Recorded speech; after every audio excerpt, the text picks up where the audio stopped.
Test procedure. Allow the test device, specimen, buffer, and/or controls to equilibrate to room temperature, 15 to 30 degrees Celsius, prior to testing. Read the package insert carefully before use. Check the expiry date, EXP, on the sealed pouch. Remove the test cassette from the foil pouch. Place the test cassette on a clean and level surface. With a 5 ml mini plastic dropper provided, draw whole blood specimen to exceed the specimen line. And transfer drawn whole blood into the sample well, S. Then add 3 drops, about 120 ml, of lysis buffer to the buffer well, B, immediately.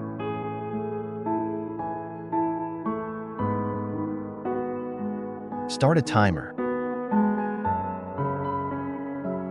If preferred, after 5 minutes of adding specimen and buffer, you may add 1 more drop of lysis buffer to help the background become clearer.